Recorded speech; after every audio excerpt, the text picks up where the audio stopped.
We were just jumping and crying when Maymay hit that game-winning shot. So parang yung feeling nun was again, parang na siya culmination nung parang biglang nag-flashback lahat ng hirap na na-experience namin nung time na yun.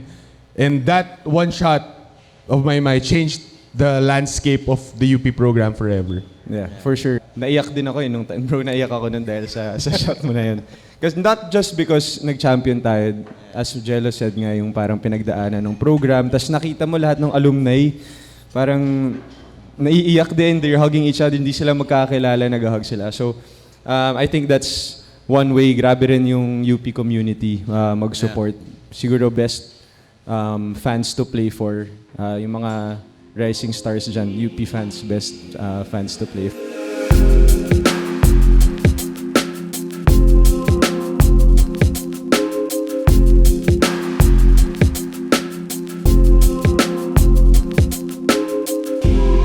One UP legend, one UP archer, and one UP point guard. Kayo na lang bahala kung sino yung who the legend, the archer, and the Ako yung point UP legend, just so you know. Ako po yung UP legend. Totoo yan. Okay. Ano na tayo? Seryoso na tayo. Okay. Alright, so as everyone knows here, we're all UP players before UP alumni. Yeah. And that's the connection that we have here. So when you think about your time in UP, let's talk about the season na pinaka natatandaan natin, the season that we remember the most. I'll answer it first. I think season 77 yung sasabihin ko. Season 81 yung nag-finals tayo, but season 77 was my rookie year. And we only won one game during that season. Rookie year natin yun. Yes, rookie year namin ni... Nandun pa si Jello at that time. And the reason why yun yung sinabi kong season is yun yung time na nagsustruggle yung program UP program. Because of that one win, nag-bonfire kami, tinawanan kami ng mga tao. But that bonfire sparked all the support ng UP. And yun yung reason kung bakit maraming support yung UP ngayon, why the program went up. But also, as athletes, no, minsan yung struggle tsaka yung mga hardships na pinagdadaanan natin, parang because of those things, mas na-appreciate natin yung success tsaka yung mga championships, yung mga finals na pagdaanan natin.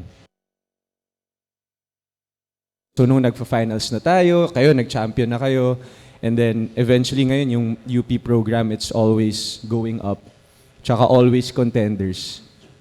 Ako na ganun yung experience natin, Jello, na may hardships. Yep. Never ko na-take for granted na this year lagi tayong magiging championship contender. It was always, wow, we're here. Nandito na tayo ngayon. So, kayo, ano yung season na natatandaan nyo as UP alumni? Well, for me, just to echo to what Diego said about that struggle nung season 77 yun, it was both our rookie year. Pero ako, mas nauna ako dumating sa UP kaysa kay Diego. I was 1 year ahead of him. Pero I was in part of Team B nung UP at that time. And nung nasa Team B ako, mas mahirap because I had to borrow my jersey from the Team A. Nung mga tournaments namin sa Team B, we had Wala to borrow. pang pera yung UP nun. Wala pang pera UP nun. Yung season ba na yun? Yung ba yung parang mag-ano pa kayo? May kisakay kayo sa coaches? Makikisakay kami sa coaches, tubig, hihiramin pa namin.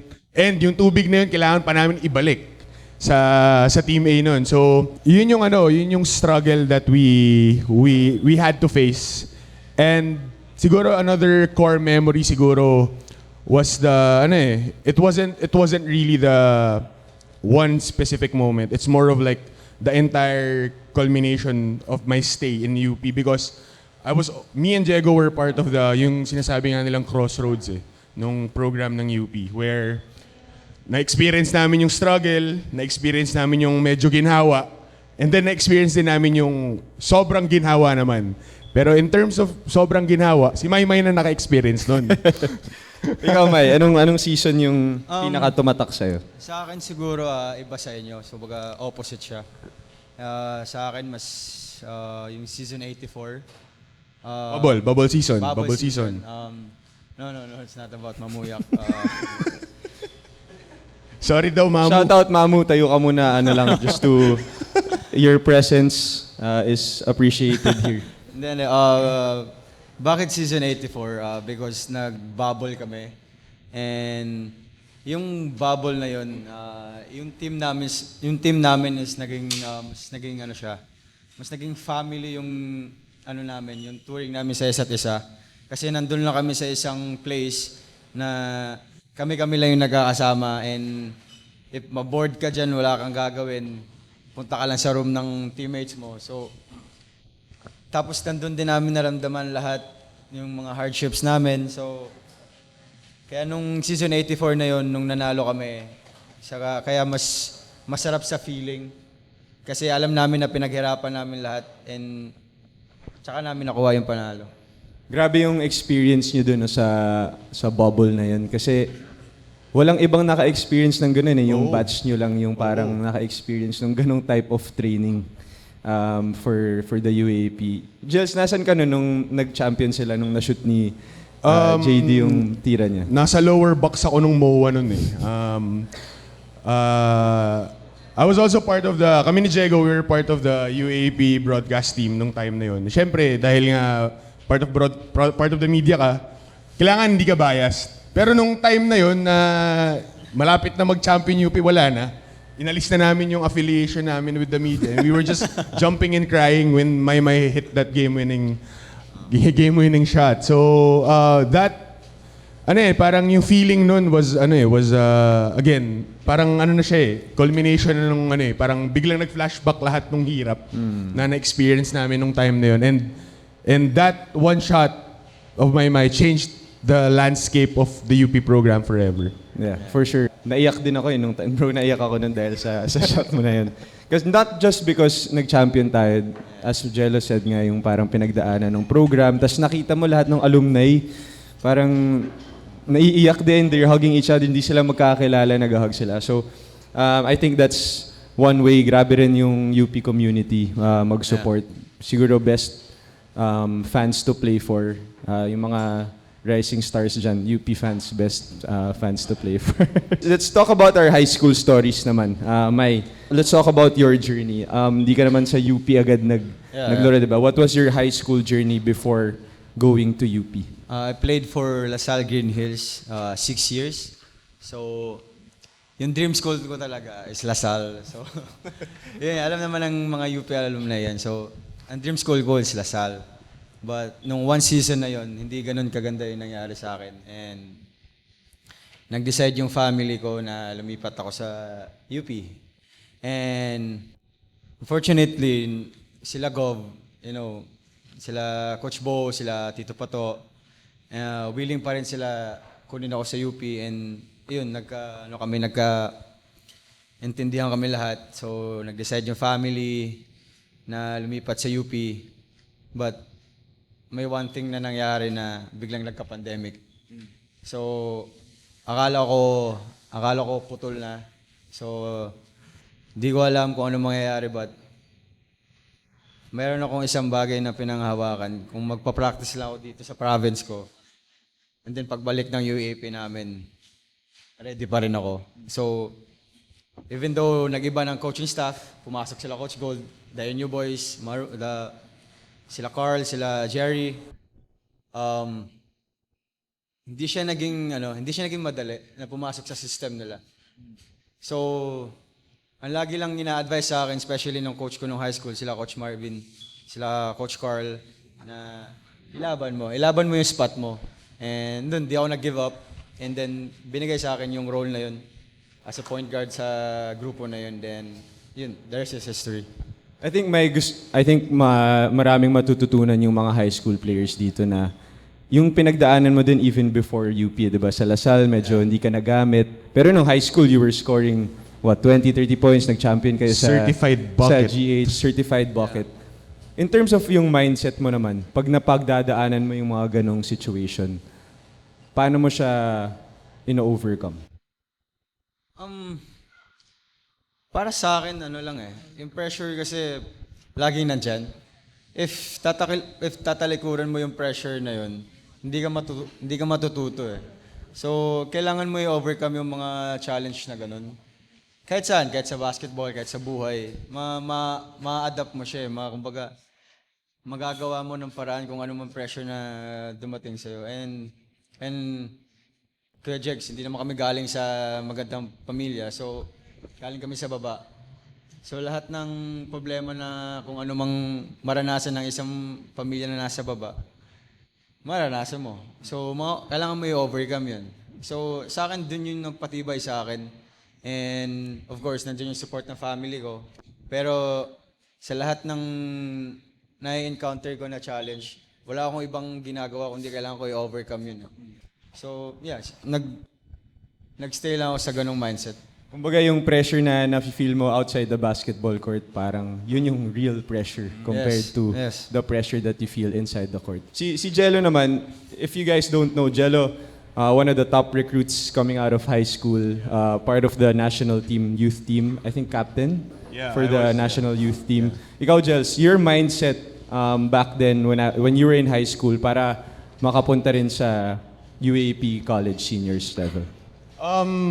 Well, I also had my fair share of struggle during high school because third year high school ako, I was playing for Lasal Green Hills like Maymay. I was also part of the, RP Youth Team pa nun. Hindi pa Batang Gilas kasi most of you guys familiar kayo, Batang Gilas. So I was part of the RP Youth Under-16 national team, the first Under-16 national team. And during that time, third year high school ako, I tore my ACL, the first one. So syempre, ACL, parang it's thinking back then, it was already a career-ending injury. Kala ng lahat, I was done. I was done playing. At an early age, I was 16 at the time. Parang I was at the peak of my high school career. I was up there talaga. So parang I felt like I was untouchable basically. But that injury brought me down. As in talaga lubog na lubog ako na. I was so depressed at an early age. Pero again, with the support system that I had back then, my parents, my siblings, my relatives, and my friends, and especially my coaching staff at the time, they were really supportive of my journey of trying to get back into playing the game. So that was third year high school. I was doing my rehab. I was diligent. I was doing twice a day just to get back talaga and to be back with my team. And unfortunately, fourth year high school ako. Graduating ako nito. I tore my second ACL. So I tore my ACL twice. Paano? On both Yun knees. ba yung sa game? Wag mo nang ano. Same leg ba yan? No, hindi. Opposite, both knees basically. Both knees, I tore my ACL. At that time, it was more of a struggle because graduating ka eh. Yeah, mas mahirap. Mas mahirap graduating ka. Nangyari siya towards the end of the year. So obviously, summer, hindi ako makapag-tryout. Hindi ako makapunta sa mga trials. Kasi again, anong mapapakita ko? I was injured. I was gonna go through another year of rehab and surgery and rehab. So it was really a struggle. But thankfully, again, hindi pa rin ako iniwan ng support system ko. Again, and my coach back then was Coach John Flores. He pitched me to back then UP head coach Ricky Dandan. Talagang sinabi niya na this guy has great attitude, all of that. He keeps working hard, sipag yan, very smart player, yung mga ganun. And eventually, UP took a chance on me. Na kahit injured ako, sige, continue your rehab here, and then once you're okay, be back in training. But the process of it was really difficult. As in, sobrang hirap nun. Mentally, physically, emotionally, ang hirap to be in that process. Pero it's something that I would really wanna carry. That I still carry, yung nangyari na yun, I still carry up till this day. So again, it's also a blessing in disguise if iisipin mo. For sure. And si Maymay going through the same process right now. You also injured your ACL and then si Mahirap Jello. talaga. So, injury is part of being a pro athlete. Ako naman nung high school, I was also part of the Rising Stars. But I think different story. Hindi ako parang blue chip recruit like you guys coming into high school.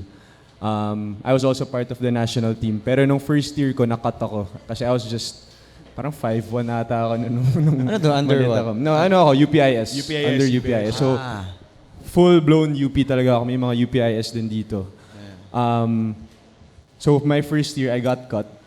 Tapos, iyak ako nun, bro. Siyempre, malamang. you wanna and play in the UAP, that's really the goal. Pero, I spoke to my dad. My dad's not here anymore, but he always told me na wag mo na bigyan ng chance yung coaches next year na hindi ka kunin. So, ang ginawa ko nun, really locked in. Slept 8 hours every night. Para tumangkad ako, 5'1" lang ako nun eh. Tapos, naging 5'8" ako. Eventually, hindi na ako tumangkad after that, the next year. So, I tried to stop eating chips, soda, eat healthy talaga. Locked in talaga. Oh, locked in talaga. And then, every morning, tumatakbo kami ng dad ko nun before class. Tapos before practice and after practice, I was there. Hindi ako pinapapractice dun sa Team A, pero nagpa-practice ako sa kabilang court ng UP. So, pinapakita ko na extra work talaga ako. So, by the time next year, tumangkad ako, yung skills ko medyo gumaling na talaga. From then on, tuloy-tuloy na parang I scored, I think I averaged 20 a game nung UAP high school. 20 points per game. Then, napunta na ako sa Gilas program. We played in Iran, in Dubai, nag-practice kami sa Las Vegas, yung mga part ng RP Youth there. We went up against Jason Tatum in the FIBA World Cup. Jason Tatum, Malik Monk. Grabe, the whole experience in high school, kakaiba. And then going to UP. So I think mindset-wise, common denominator sa ating tatlo na no matter what problem yung pinagdaanan natin, parang we just push through. I think yun yung key lesson na matututunan natin doon. Let's move on to habits naman. Nung high school, tsaka nadala nyo rin into college. Ano yung, let's say if you have one habit, good habit na madadala nyo, even sa pros, na matututo din yung mga high school players dito. What habit would that be? Ikaw, Jades? Sa akin siguro yung extra work. Kasi nung high school ako, lagi ako sinasabihan ng dad ko na mag-extra work kahit before and after training. So, tapos pagdating ko ng college, mas naging sharp kung ano yung i-work on mo. And pagdating ng pros naman, mas pipiliin mo na yung oras na kung kailan ka mag-workout. Kasi bugbog na kayo lahat sa ensayo and games eh. So, kailangan mas maging mindful ka kung ano dapat i-work on mo. But mag-extra work ka pa rin. So, sa akin ganun lang. So, Extra work smart, no? Yes, I think work smart. natutunan mo yun nung senior year mo sa UP, di ba? Yes, mas naging siya nun. Kwento mo sa mga rising stars dito, yung pinagdaanan mo nun. I think sobrang consistent nyo rin kayo nila Coach Pat sa Better Basketball. I think a year before, natalo kami ng Lasal. Diba? Yung kalaban natin dito. Coach Jello. And then, parang nasa isip ko na gusto ko nang bumawi kagad, but malayo pa yung season. But ang iniisip ko naman, anong i-work on ko during the preseason.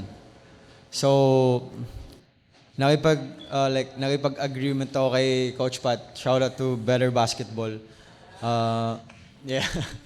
Si Camille, nakakasama ko yan sa So, sabi niya sa akin, ano bang gusto mong i-add pa sa game mo? So, doon na papasok yung parang pagdating mo doon sa level na ganon, kailangan mo na isipin kung ano yung i-work on mo eh. So, ano yung idadagdag mo. Then, yun, nag-start kami ng 6 a.m. nung mga Pantan January. But after how many months, pinaka-cancel ni Coach Gold. Sabi ni Coach Gold, bawal, kailangan kayo magpahinga ng 24 hours. So, nag-stop kami. So, stop kami for like 2 weeks. Then after that, sinabihan ko si Coach Pat na parang nawawalan ako ng kumpiyansa sa practices kasi hindi ko nagagawa yung mga trinabaho namin eh. So, ang nangyari, para kami tumakas na Secret training. Training yan. Hindi na kami nagpaalam kay Coach Gold. And doon na nag-start lahat na parang everyday na kahit may game, parang pag may game, 2 hours lang kami. Pag walang game, 3 hours kami nag-extra work sa umaga. So, ayun, hanggang nagtuloy-tuloy. Hanggang umabot na sa point na pagigising ako ng like 5 a.m., si Coach Pat gising na ng 4:30. So parang yung mindset namin kung ano i-work on namin for this day, gagawin na namin, ililista na namin. So umabot ako sa ganung point sa pag-skills. Yeah, I think yun, good habit yun na maraming matututunan yung mga high school players ngayon na 3 hours of extra work outside of team practice, 2 hours pag game day. So that's what it takes. Si Maymay ngayon, naglaro na siya sa Korea as a pro. That's what it takes to make it to the next level. How about you, Jello? Jels, you're an SNC now, strength and conditioning coach of LaSalle, but also was a player, played pro. Ano yung habit na tingin mo makukuha ng mga high school players that can help them in the next level? Again, basing it off sa, again, what I experienced nung high school, I think you guys have to take care, they have to take care of their bodies, number one. Cliche as it may sound, but puhunan nyo yung katawan nyo eh. Ang battle ngayon sa paglalaro ng basketball is not entirely about the skill, not entirely about, yes, skill is important, your talent is important, but ang labanan ngayon is longevity. Longevity of the career. Kasi if you guys are gonna look at it, the game changes, nag-evolve yung laro. And mas bumibilis yung pace ng laro, mas bumibilis yung takbo ng lahat. As the pace goes up, risk for injury goes higher. Diba? So, as early as now, you guys have to, I think, taking care of your body, getting a proper strength and conditioning program that aligns to the system of the team, and another habit siguro na I could share in terms of basketball naman is kami ni Diego, favorite namin gawin to when we were playing together sa UP is to watch film. Is to watch game film. Yung nakikita ng mga bata na kunyari nagpapa-viewing sila coach, nagpapa-viewing si ganito ng mga 1 oras, 2 oras. Yung 1 oras, 2 oras na yun, that's a matter of, that's a fine line between winning and losing. Because bakit? There are things in the game where pag naglalaro ka, hindi mo naman napapansin. Nakikita mo lang siya through film.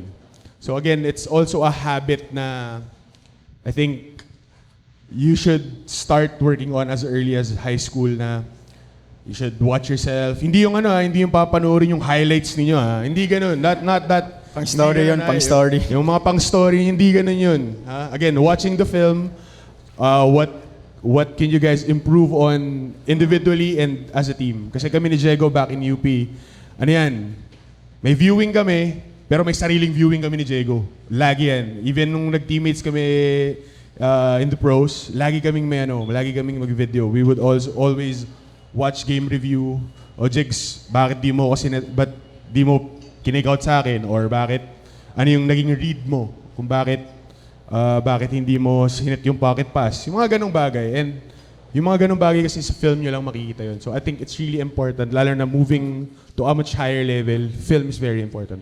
Yeah, that's for sure. I think si May mag-agree din dito na pag nanonood kayo ng film, the game slows down for like ang laking effect when you watch film. Kasi pag may nakita ka sa actual game na nakita mo na sa film, alam mo na agad yung counter. Wala. Or Sobrang dali na lang. pag nag-ball screen ka, may humelp sa weak side.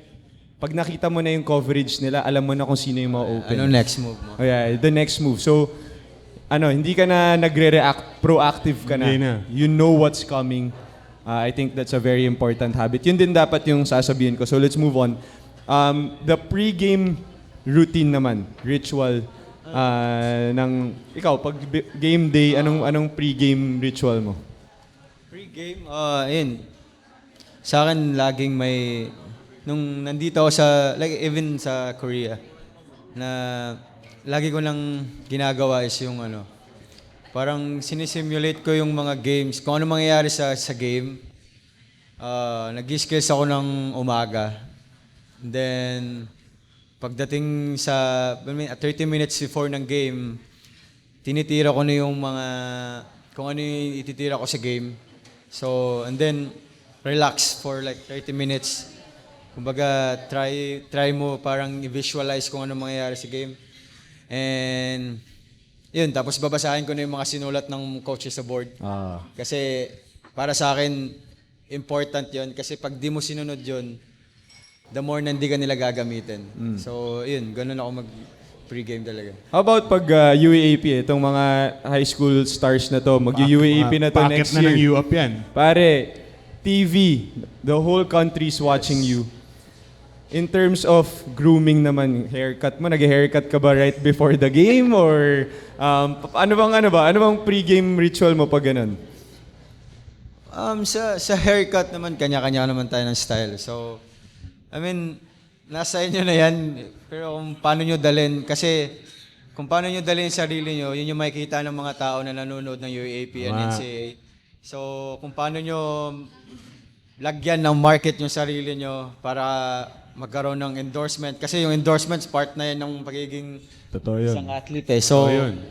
kung paano nyo i-market yung sarili nyo, paano nyo damitan yung sarili nyo, magiging part siya talaga. And para sa akin, kung paano kayo magsalita in front of the media, and paano kayo maging, yung relationship nyo sa media, importante din yun. So, sa akin, maging ano lang kayo, consistent lang kayo kung anong ginagawa nyo, and pagdating sa mga rituals, I mean, the more na simple kayo, the more na mas effective para sa akin. Yes, sir. Si Jello, ikaw pag post-game, grabe rin yung fits mo ngayon eh. Recently, naka-quarter zip ka, tas nga, ano ba Kala yung... ko nga Korean eh. Korean yung dating, di ba? pero gano'n ka-importante yung sinasabi ni JD na, presenting yourself well before and after games. I think it's very important because sabi nga nila, look good, feel good, di ba? Di ba? Look good, feel good, di ba? Isa siguro na player na who probably emulates that type of vibe in terms of, looking good, feeling good. Si Slam Rising Star alumni, 3rd year Ravenna. Nung college, nung hindi pa uso yung Russell Westbrook fits, si 3rd year Ravenna na yun. Meron na. Diba? So again, kitang-kita naman sa the way 30 presents himself to people is as again dahil nga sa style niya, dahil nga sa vibe na meron siya. And again, like what Maymay said, yung the way you present yourself to media, to other people, again, it makes you look like a winner talaga, like a true winner.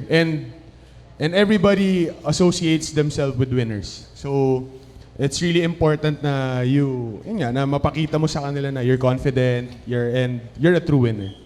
Ako naman personally, when it comes to grooming, tsaka presenting yourselves, may study to, actual study to, scientific study, na before practice or before games, dapat mukha kang player, mukha kang professional player. So, coming into practice, slides ka na, tapos hindi ka mukhang professional player.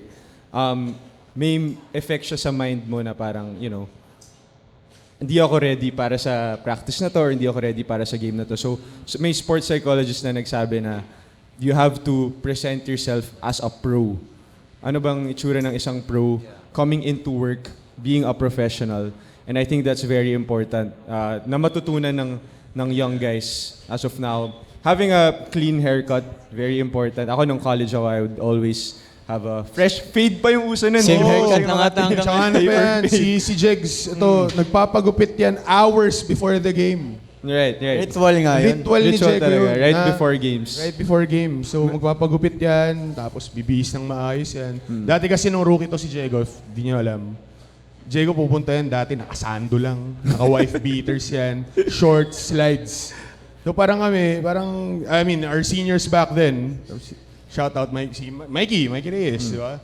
Pinagsasabihan talaga si Jego na, ayusin mo naman yung sarili mo, di ba? Di ba? Parang, ba't ganyan ka? Nakasando ka, papasok ka ng Araneta, papasok ka ng MOA, nakasando ka lang, di ba? Di ba? So, it shows talaga na confidence aangat eh. Right, for sure. I think part of confidence, look good, feel good. Hair is very important. Post-game, kailangan naliligo din tayo, right? Siyempre, After game, siyempre. kailangan Automatic naliligo yun. tayo. Kailangan yun. Making sure your hair looks good.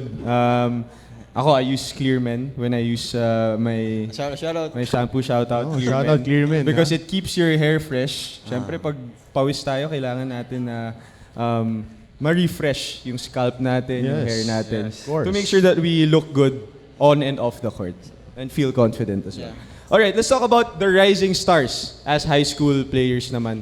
Yung experience natin as rising stars. Jello, ikaw, di ka nag-rising stars. Actually, medyo matanda ka if na. I'm being honest, hindi ko nga alam bakit ako nandito. Hindi naman ako Slam Rising alumni. Pero fun fact, Jego was the first batch ng Slam Rising All-Stars. Pero yung year before that was my batch. Wala pa kaming some type of all-star nung time na yun. So, again, this is a great avenue talaga to showcase talent at a high school level na, again, gusto magpakita and to elevate their game para makapunta sila ng college. But again, may just to ask you, again, as someone na hindi naman nag-Slam Rising All-Stars, ano yung best memories mo with the Slam Rising All-Star? Sa akin,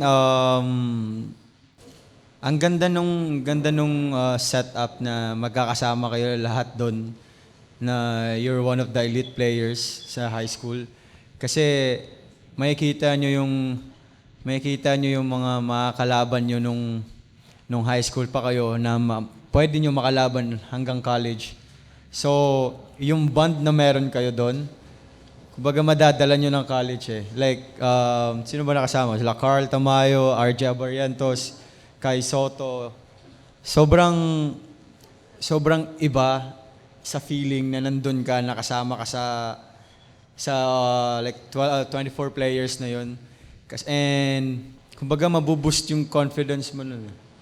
So pagdating ng college, yung kumpiyansa na meron ka na you're being part of that elite players, sobrang iba talaga. Yeah. Kasi meron ka talagang, kumbaga, parang may leverage na, parang yung coach na yun, kailangan kanyang gamitin because you're part of that elite Yeah. players. So, yeah, ganun. And to Jegs naman, since again, like what I said, Jegs, you were part of the first batch of the Slam Rising Stars. What was your initial impression of having that? Kasi again, at that time, hindi pa naman talaga uso yung magkaroon ng all-star selection, lalo na more so high school, di ba? So what was it like?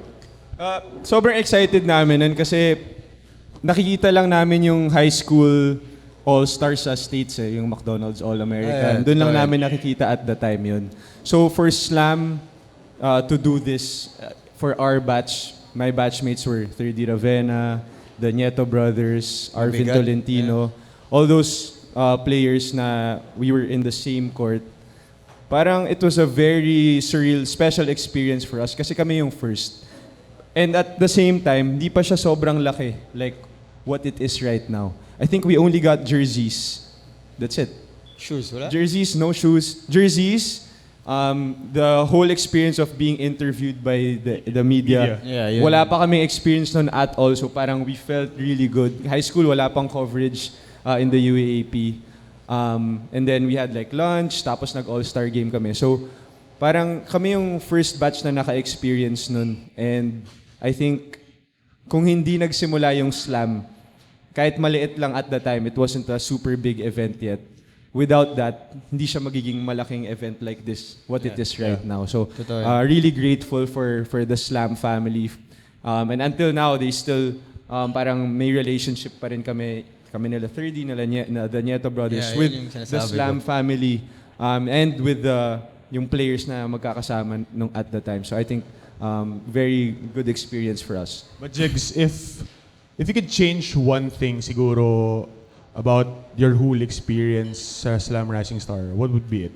I think wala akong i-change at the Same, time. Kasi wala. kami yung first eh. Right. We were the first. So, sobrang raw pa nung experience. No one really knew what to expect. I think even from the slam side of it, na parang they're just making it a good experience for the all-stars. they're learning sila din at themselves how to do the whole Slam Rising Stars. And for us, kami, we were all grateful. Kahit ma-interview lang kami ng media at the time, parang feel namin, Okay na kami, parang we're getting that pro experience already. So, yeah, I wouldn't change anything sa experience na yun. Siguro for you, my experiencing the Slam Rising Stars, what could be a lesson that you could share to this batch of Slam Rising Stars na, hey, again, taking that next level, going into college? Siguro maging consistent sa kung anong ginagawa. And I know na alam nyo naman kung ano yung trinabaho nyo, kung bakit kayo nandyan sa posisyon nyo ngayon. And kung pababayaan nyo yan, going to college, isang snap lang yan, wala na yan kaagad. So, be consistent sa kung anong ginagawa nyo ngayon. Kasi yun yung magdadala sa inyo kung saan man kayo gusto pumunta. And kumbaga tuloy-tuloy lang. Kumbaga wala kayong tatanggalin. Dagdagan nyo kung ano meron kayo. This show is called Holy Grail. Holy Grail basically is parang yung peak na na-achieve nyo, I would say, or not na-achieve, but like, ano yung basically your Holy Grail, like the most special moment in your career so far, to end this whole episode, what would it be? Let's ask Jello first. Jels, your Holy Grail in your career. Well, since right now I'm a strength and conditioning coach, siguro ang holy grail ko is, again, having that fulfillment of seeing my athletes and seeing my players be the best at what they do. Sharing the experience and sharing that process of them improving is probably one of the best, siguro, na feelings on my end as a coach. Again, kasi I am not playing anymore, but I think if there is one thing na I could really impart, is that the struggle that you're experiencing now, kailangan yan in order for you to reach your own holy grails. Diba? So, me, Diego, and May had their own fair share, and we're probably at the peak of where we're at right now. So, yun yung sa akin. So yung Holy Grail mo is helping these players achieve their peak form Yes. as a strength and conditioning Yes. coach. How about you, Mai?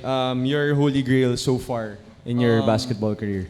Sa akin siguro yung nakapaglaro ako sa KBL. Kasi all throughout nung career ko nung college, hindi ko siya ma-imagine. Wala siya sa picture eh. Kasi alam ko na mahirap makapunta doon. Kasi of course, sa height ko pa lang. So, pero I think siguro naging consistent lang ako sa kung anong ginagawa ko nung season na yun, especially season 87. And eventually, nakuha ko naman siya. Nakuha ko yung attention ng scouts doon. And yeah, yun yung holy grail ko, yung nakapaglaro ako sa KBL. Ang galing no, hindi mo siya in-expect na magki-KBL Hindi ka. talaga. And I think that's what's beautiful about being an athlete.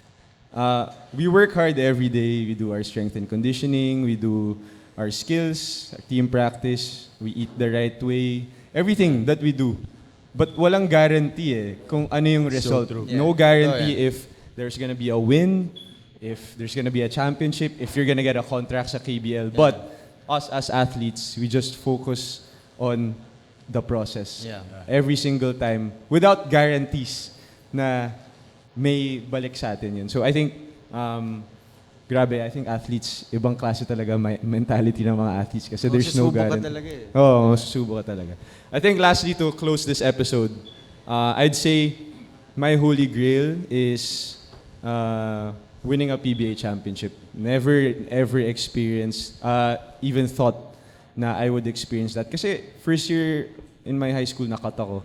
At my height, at our height, Yeah, James, di ba parang, who would ever think na makakapunta ako sa Batang Gilas, Totoo. sa seniors, and even sa PBA, right? Like, it was always, you're too small, you're too thin, hindi ka sobrang athletic.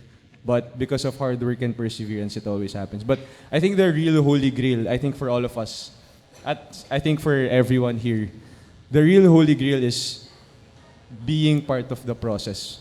Being focused on the process every single day. Kasi ang span ng career ng mga basketball player is not long. Mabilis lang. Yeah. So we have to cherish every moment na nandun tayo sa process. Yung gumigising tayo ng maaga, Yes. na kumakain tayo ng tama, we're doing strength and conditioning. Even yung mga bonding times natin with our teammates, our coaches, yung mga nami-meet natin along the way.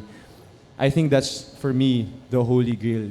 My sports psych, si Coach Marcos Manalo, shout out Coach Marcos Manalo, he told me that most athletes, 99% of the time, we are focused on the process.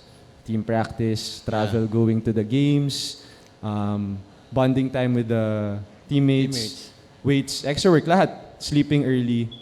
Yung 1% is the success. The wins, the losses, yung celebration, Lahat, 1%. But after winning or losing, na ulit. balik ulit sa Yeah, 99%. Balik ulit tayo sa process. So I think for us, dapat ang holy grail natin is the process. Kasi yun yung most of the time we're in that process. So beautiful holy grails for the three of us. Thank you so much for the time. KBL Rookie of the Year, my Kagulaan. Thank you, brother. Get well soon. Stay healthy, of course. Mahaba pang pro career. Jelovic, keep doing what you do Yes, as sir. a Yes, sir. strength and Kalaban. conditioning As always, coach. as always. Kalaban, UP Archer. At sa lahat ng Slam Rising Stars, good luck to the rest of your journey. Yes. I hope you guys cherish this moment. This moment is gonna happen once in your life, or maybe yung mga third year, fourth Make year. the most out of Make the it. most out of it. And of course, thank you to the Slam family for making all of this happen. And thank you guys for listening to us talk about life.